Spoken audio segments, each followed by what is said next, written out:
The PGA Tour's experiment with distance measuring devices, DMDs, is nearing its end.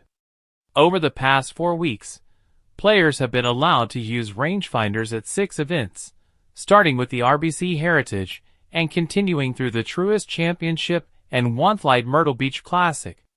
The PGA Championship next week will mark the conclusion of the test, as rangefinders will no longer be permitted starting at the Charles Schwab Challenge.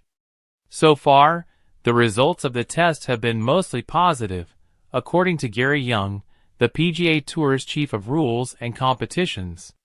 The only hiccup occurred when Davis Riley was penalized for using the slope function, which isn't allowed under the trial rules.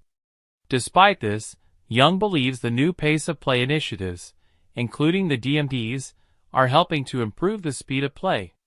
He noted that the average round time at RBC Heritage was under 4 hours, with some groups finishing in as little as 3 hours and 20 minutes.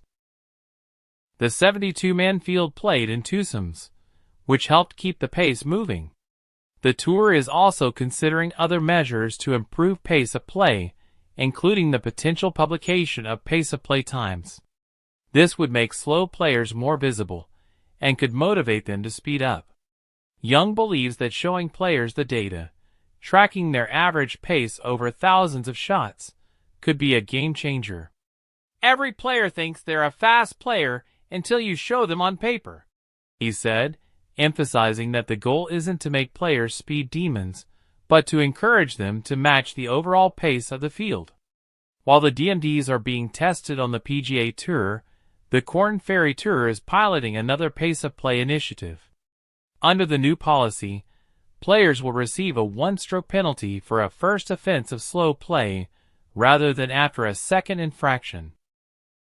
Young is hopeful that combining the two initiatives will help identify the most effective solution to the Tour's long-standing pace of play issue. The changes may be incremental, but they signal a real effort to address one of the most persistent challenges in golf.